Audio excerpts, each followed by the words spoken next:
Welcome to Tamil தரவு channel. நீங்கள் பார்த்துட்டு இருக்கிறது பேசிக் மெஹந்தியோட 7th லெசன். இந்த சேனலை ஃபஸ்ட் டைம் பார்க்குறீங்கன்னா லைக் பண்ணுங்கள், சப்ஸ்கிரைப் பண்ணுங்கள். ஏதாவது டவுட் அப்படின்னா கமெண்ட் பாக்ஸில் கமெண்ட் பண்ணுங்கள். ப்ரீவியஸ் வீடியோவில் நம்ம வந்து த்ரீ பில்லர்ஸ் பற்றி நம்ம பார்த்தோம். Speed, pressure and moment control. So அந்த பில்லர்ஸை வச்சு நம்ம அந்த பில்லர்ஸ்க்கு ஸ்ட்ரென்த்தன் கொடுக்குற மாதிரி நம்ம ஒரு 3 வந்து பேசிக் எலிமெண்ட்ஸ் நம்ம பார்த்தோம். லைன், ஃபில் அண்ட் டாட் 3மே பார்த்தோம். 3 எலிமெண்ட்ஸும் நம்ம பார்த்தோம். இதில் வந்து லைன் வந்து ஒரு பேஸாக வச்சுட்டு நம்ம எப்படி வந்து ஃபில் அண்ட் டாட் வந்து டிசைன்ஸ் போடுறது அப்படிங்கிறது ஒரு லைன் வந்து பேஸாக வச்சு நம்ம பார்த்தோம். ஸோ என்னெல்லாம் பண்ணலாம், என்ன பண்ணக்கூடாது அப்படிங்கிறதும் நான் அதில் சொல்லியிருந்தேன். நான் இன்றைக்கி வந்து நம்ம வந்து இன்னொரு பேஸ் ஒன்று பார்க்க போகிறோம். அந்த பேஸை வச்சு நம்ம எப்படி வந்து ஃபில் அண்ட் டாட் லைன்லாம் கொண்டு வர்றது அப்படிங்கிறது நம்ம பார்க்கலாம். ஸோ அந்த பேஸ் என்ன அப்படின்னா சர்க்கிள். ஸோ வந்து லைன் எப்படி இந்த ஃபில் அண்ட் டாட் இது எல்லாமே வந்து லைனில் தான் வரணும் அப்படிங்கிறது கிடையாது.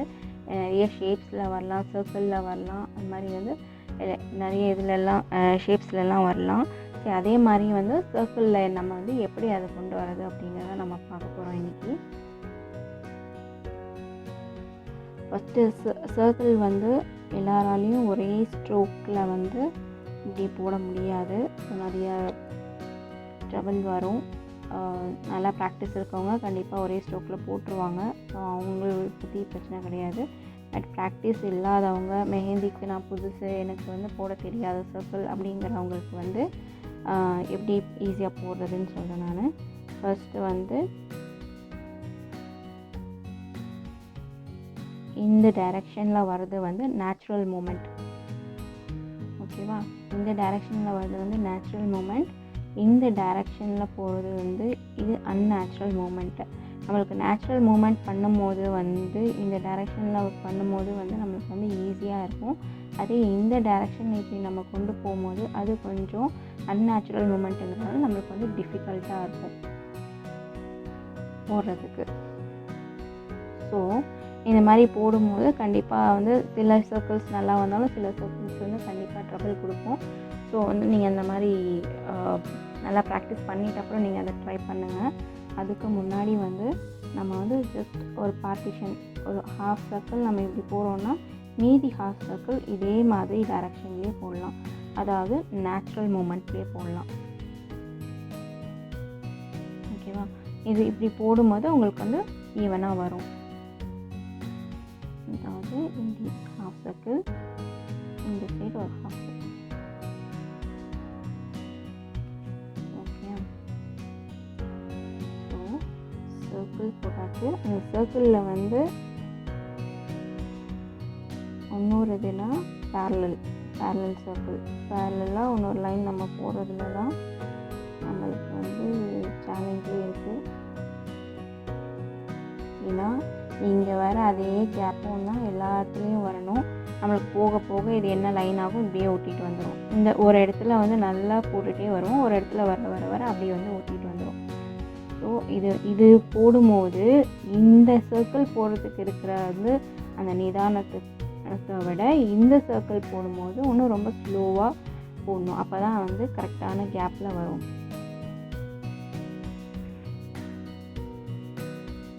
அண்ட் இப்போ நம்ம சர்க்கிள் பார்த்தாச்சு எப்படி போடணும் அப்படிங்கிறது. இந்த சர்க்கிளில் வந்து எப்படி ஃப்ரில் வந்து நம்ம போடுறதுன்னு பார்க்கலாம். நம்ம இது வரைக்கும் வந்து ஃப்ரில்ல வந்து நம்ம லைனில் வந்து லைன் எலிமெண்ட்டில் வந்து எப்படி நம்ம ஃப்ரில் போட்டோம் அப்படிங்கிறது நம்ம பார்த்தோம். லைன் எலிமெண்ட்ஸு இப்படி தான் வந்துட்டு நான் பெருசாக அதில் ஃப்ரில் போடுறேன். இப்படி பார்க்கும்போது உங்களுக்கு இங்கே இருக்கிற ஸ்பேஸோட வித்தும் இங்கே இருக்கிற ஸ்பேஸோட வித்தும் ஈவனாக இருக்கும்.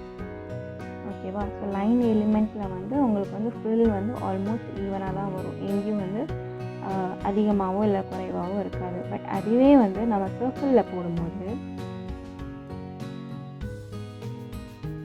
போடும்போது ஈவனாக இருக்காது. அது ஏங்கிறது நான் உங்களுக்கு காமிக்கிறேன்.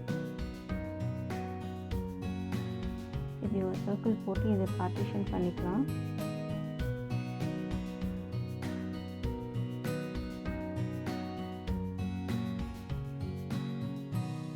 இப்போ இந்த மாதிரி பார்ட்டிஷன் கொடுக்கும்போது உங்களுக்கு தெரிஞ்சிருக்கும் இதோட ஃப்ரில் வந்து இப்படி வரும். இப்படி வரும்போது இப்போ இங்கே என்ன ஆகுது, இங்கே இருக்கிற அதே சேம் இது வந்து வித்து வந்து இங்கே இல்லை, இங்கே வந்து கம்மியாக இருக்குது, இங்கே வந்து அதிகமாக இருக்குது. ஓகேவா? சேம் இதே மாதிரி மாடல் இதுதான் டிசைன் தான் வந்து சர்க்கிள்லேயும் வரும்.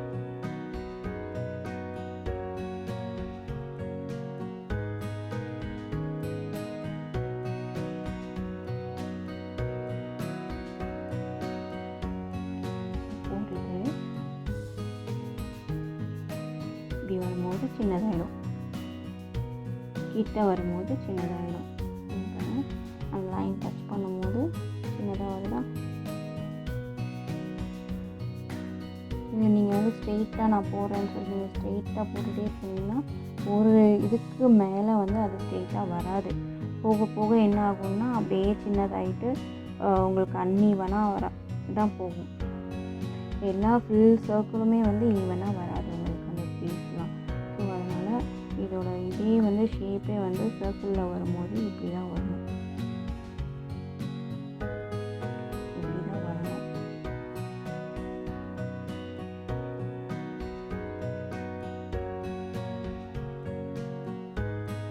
அதே மாதிரி வந்து நீங்கள் இது போட்டுகிட்டே இருக்கும்போது எல்லா ஸ்பேஸ்லேயும் ஒரே மாதிரி வராது. ஒன்று பெருசாக வரும், ஒன்று சின்னதாக வரும். ஸோ இந்த மாதிரி இந்த இடத்துல பார்த்திங்கன்னா சின்ன சின்னதாக வந்து இந்த இடத்துல போக போக பெருசாகிடுச்சு. ஸோ இந்த மாதிரி ப்ராப்ளம் வராமல் இருக்கிறதுக்கு நம்ம என்ன பண்ணலான்னா ஜஸ்ட் ஒரு சர்க்கிள் போட்டுட்டு அண்ட் இன்னொரு சர்க்கிள் போட்டுட்டு இதுக்கு மேலே ஒரு ரெஃபரன்ஸ் லைன் ஒன்று வரைஞ்சிக்கலாம். லைட்டாக வரையணும். அவங்க கிளீனத்துக்காக கொஞ்சம் திக்காக வரைகிறேன், நீங்கள் வந்து லைட்டாக வரைஞ்சிக்கோங்க.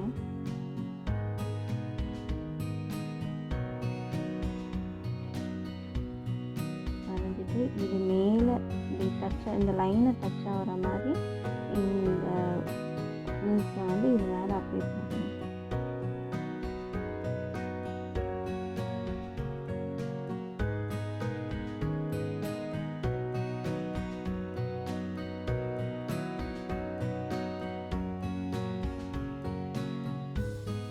இந்த மாதிரி ரெஃபரன்ஸ் லைன் போட்டு போடலாம். அண்ட் இன்னொன்று மெத்தட் வந்து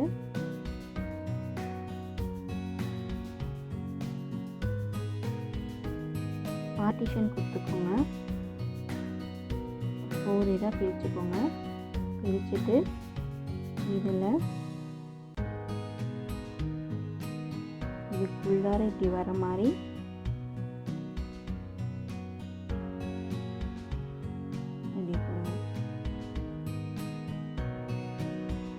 இப்படி போடும்போது உங்களுக்கு வந்து எதாவது ப்ராப்ளம் வந்தாலும் இது ஃபுல்லாகவே இந்த பார்ட்டிஷன் ஃபுல்லாகவே உங்களுக்கு கவர் ஆகிடும். ஏன்னா இந்த மாதிரி இடத்துலலாம் நீங்கள் போடும்போது என்ன இப்படி சும்மா சிம்பிளாக இப்படி நீங்கள் போட்டுட்டு இருக்கும்போது ஒரு இடத்துல ஆரம்பித்து நடுவில் இங்கே ஏதாவது ஒரு ப்ராப்ளம் வருது அப்படின்னா இந்த ப்ராப்ளம் வந்து இது ஃபுல்லாக அப்படியே கண்டினியூ ஆகும், ஒரு இடத்துல ஸ்டாப் ஆகாது. அதுவே இந்த மாதிரி வந்து ஒரு பார்ட்டிஷன் கொடுத்துட்டு நீங்கள் போட்டிங்க அப்படின்னா உங்களுக்கு இந்த பார்ட்டிஷன்லேயே அந்த ப்ராப்ளம் வந்து ஃபினிஷ் ஆகிடும், கண்டினியூ ஆகாது.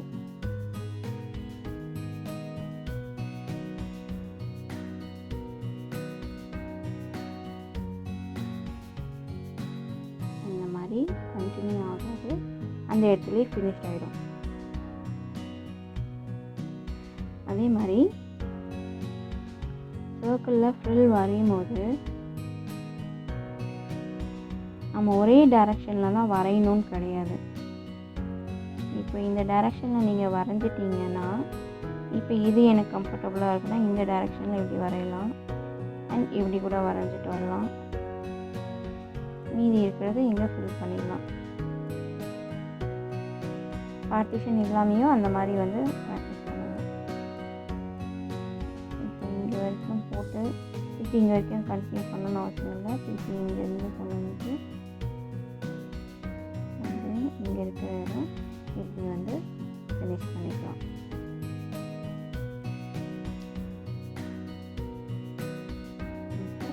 இப்போ வந்து இதில் எப்படி டாட் வைக்கிறதுன்னு நான் சொல்கிறேன். டாட் வந்து உங்களுக்கு ஆல்ரெடி வந்து ப்ரீவியஸ் வீடியோவில் சொல்லியிருந்தேன் எப்படி வைக்கணும் அப்படிங்கிறது. ஒரு லைனோ ஒரு ஷேப் இருக்குது அப்படின்னா அதுக்கு கொஞ்சம் தள்ளி தான் நம்ம வந்து டாட் வைக்கணும். அப்போ தான் வந்து அந்த ஸ்ப்ரெட் ஆகாமல் கரெக்டான பொசிஷனில் இருக்கும் டாட்டு. இப்படி தள்ளி கொஞ்சம் ஸ்டெப் தள்ளி இப்படி வைங்க. இல்லை அது மேலேயே வச்சிங்க அப்படின்னா என்ன ஆகும்னா இப்படி ஸ்ப்ரெட் ஆகிடும். இந்த மாதிரி ஸ்ப்ரெட் ஆகிடும். அது மேலேயே வச்சிங்கன்னா இந்த மாதிரி ஸ்ப்ரெட் ஆகிடும். ஸோ கொஞ்சம் தள்ளி வைங்க. அதே மாதிரி பார்ட்டிஷன் கொடுத்துருங்க. நம்ம எப்படி வந்து ஃபில் போடுறதுக்கு ஒரு பார்ட்டிஷன் கொடுத்து நம்ம போட்டோமோ அதே மாதிரி டைரக்ஷன் கரெக்டாக 4 டைரக்ஷன்னா மேலே கீழே சைடில் இந்த மாதிரி வச்சுட்டு அதுக்கப்புறம் நடுவில் இந்த மாதிரி வச்சிங்கன்னா உங்களுக்கு ஒன்றுமே நல்லா நீட் லுக் கொடுக்கும். ஏன் அப்படின்னா நம்ம இப்போ இதுலேருந்து கண்டினியூவாக அப்படியே நம்ம கொடுத்துட்டு வரோம் அப்படின்னா ஒரு இடம் வந்து ஈக்குவல் ஸ்பேஸ் இருக்காது. கேப் வந்து ஈக்குவல் ஸ்பேஸ் இருக்காது. ஒன்று வந்து அதிகமாக இருக்கும், ஒன்று வந்து சின்னதாக இருக்கும். அந்த மாதிரி சம் ப்ராப்ளம்ஸ் வந்து அதில் வரும். பட் இந்த மாதிரி நீங்கள் வந்து பார்ட்டிஷன் பொறுத்து நீங்கள் போடும்போது எல்லாமே ஈவனாக இருக்கும். ஸோ இதுதான் டிசைன். இதை பேஸ் பண்ணி ஒரு சின்ன டிசைன் நான் வந்து போடுறேன். நான் உங்களுக்கு சொல்லித்தரேன். ஸோ வந்து ஒரு டாட் வச்சுக்கிறேன். உங்களுக்கு டாட்லேயே நான் சொல்லியிருக்கேன். நான் டாட் இப்போ வந்து ஃபுல் ப்ரெஷர் கொடுத்துட்டு ஒரே பாயிண்டில் வச்சுட்டு இப்போ இந்த டாட் வந்து எனக்கு ஸ்ப்ரெட் ஆகணும், எனக்கு கொஞ்சம் பெருசாக வேணும் அப்படின்னா ஜஸ்ட் நம்ம ஃபுல் எவ்வளோ ப்ரெஷர் கொடுத்தாலும் இப்படி மேலே தான் உங்களுக்கு வந்து ஹைட் வருமே தவிர இந்த சர்ஃபேஸை வந்து உங்களுக்கு வந்து ஸ்ப்ரெட் ஆகாது. ஸோ எவ்வளோ ப்ரெஷர் கொடுத்தாலும் மேலே தான் உங்களுக்கு மெஹந்தி வந்து ஃபுல் ஆகிட்டே தான் வரும். ஸோ அந்த மாதிரி இதுக்கு என்ன பண்ணணும் அப்படின்னா டிப்பை க்ளீன் பண்ணிட்டு ப்ரெஷர் கொடுக்காதீங்க. வெறும் டிப்பில் வந்து இந்த இடத்துல வந்து இப்படி ஸ்ப்ரெட் பண்ணுங்கள். இப்படி நீங்கள் ஸ்ப்ரெட் பண்ணும்போது கீழே சர்ஃபேஸை வச்சு நீங்கள் இப்படி ஸ்ப்ரெட் பண்ணும்போது கொஞ்சம் இந்த இது வந்து பெருசாகும். இப்போ டாட் பெருசாகிடுச்சா? ஓகே. இப்போ இதை சுற்றி ஒரு சர்க்கிள் போட்டுக்கோங்க.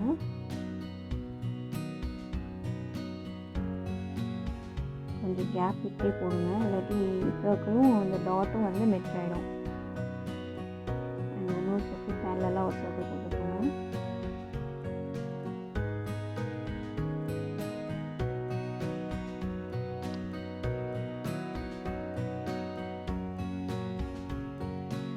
இப்போ இதில் ஒரு பார்ட்டிஷன் போட்டுக்கோங்க.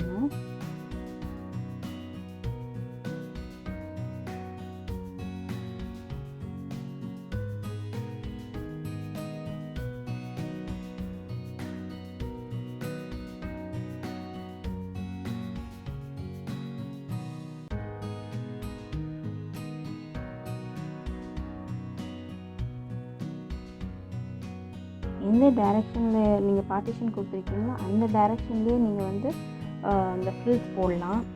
அப்போ வந்து உங்களுக்கு கரெக்டாக ஸ்ட்ரெயிட்டாக வரும். உங்களுக்கு அப்படியே சுற்றிட்டே இங்கே பார்த்தீங்கன்னாக்கா அப்படியே கர்வாக அப்படியே ஒரு மாதிரி சுற்றிட்டே இருக்கிற மாதிரி இருக்கும். பட் இது வந்து அந்த டைரெக்ஷனுக்கு ஏற்ற மாதிரி நீங்கள் வந்து போடலாம். அண்ட் டாட் வச்சுக்கோங்க.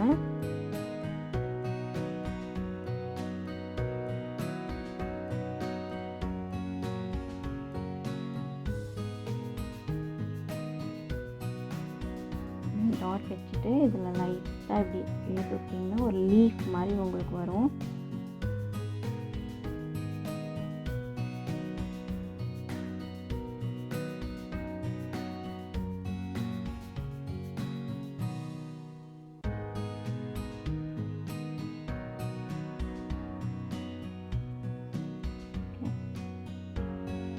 இது வந்துட்டு ஸோ இந்த கேப்பில் ஒரு கர்வ் வரைஞ்சிக்கலாம்.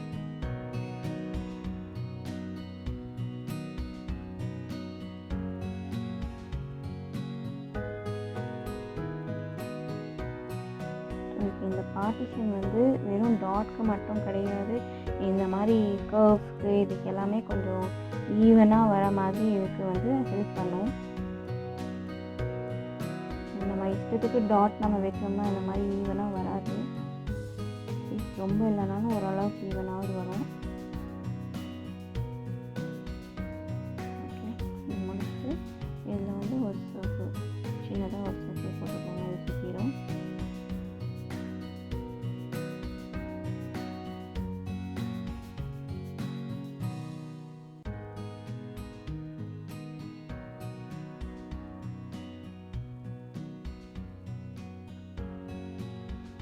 முடிச்சுட்டு இங்கேயும் வந்து பார்ட்டிஷன் போட்டுக்கோங்க. இதுலேயே வந்து திருப்பி ஃப்ரில்ஸ்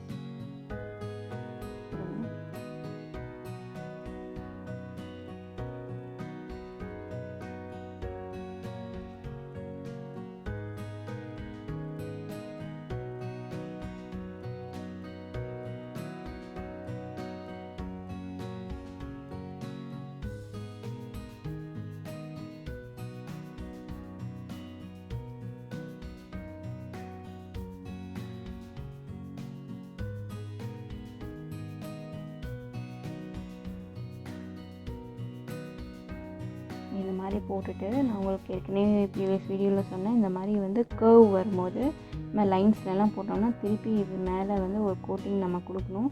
அப்போ தான் வந்து அது ஃபினிஷிங்காக இருக்கும். இல்லைனா இப்போ உங்களுக்கு இதுக்கும் உங்களுக்கு எவ்வளோ டிஃப்ரென்ஸ் இருக்குதுன்னு உங்களுக்கே தெரியும். பார்த்திங்கன்னா தெரியும் உங்களுக்கு. ஸோ இது மேலேயே வந்து ஒரு கோட்டிங் கொடுத்துருங்க.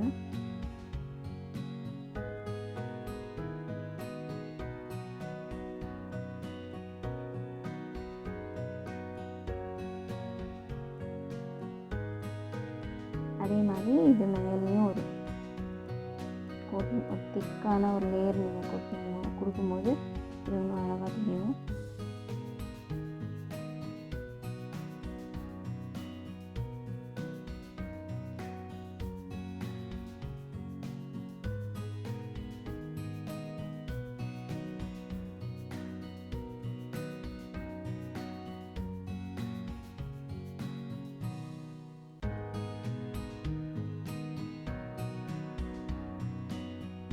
இப்போ உங்களுக்கு ஃபினிஷிங் தெரிஞ்சிருக்கும். இந்த கர்வ்லேயும் இந்த லைன்லேயும் நம்ம வந்து திருப்பி ஒரு கோட்டிங் கொடுக்கும்போது அது எந்தளவுக்கு ஃபினிஷிங்காக இருக்குங்கிறது உங்களுக்கு தெரியும்.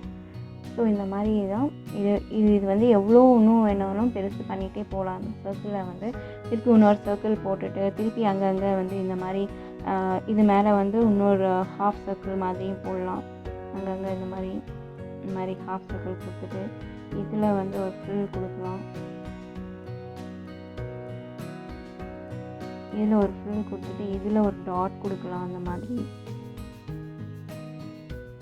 மாதிரி ஒரு டாட் கொடுக்கலாம். இந்த மாதிரி வந்து எவ்வளோ பெருசாக வேணாலும் நம்ம எடுத்துகிட்டு போகலாம். அது பேர் தான் மண்டேலா டிசைன் சொல்லுவாங்க. ரவுண்டாக வரும். ஸோ ஒரு சர்க்கிளில் பேஸாக வச்சுட்டு நம்ம வந்து இந்த மாதிரி ஃபில்ஸ் அண்ட் டாட் வச்சு லைன்ஸ் வச்சு இந்த மாதிரி வந்து நம்ம டிசைன்ஸ் வந்து போடலாம். ஸோ இன்னும் நிறைய டிசைன்ஸும் இருக்குது. நீங்கள் இந்த மாதிரி வந்து ஒன்றா வந்து ப்ராக்டிஸ் பண்ணி பாருங்கள். நல்லா ப்ராக்டிஸ் பண்ண தான் இது வந்து இன்னும் நல்லா ஃபைனாக நீட் ஒர்க்காக வரும். நம்ம நெக்ஸ்ட் வீடியோவில் பார்க்கலாம். இந்த வீடியோ உங்களுக்கு பிடிச்சிருந்ததுன்னா லைக் பண்ணுங்கள், ஷேர் பண்ணுங்கள், மறக்காமல் சப்ஸ்கிரைப் பண்ணுங்கள். தேங்க்யூ.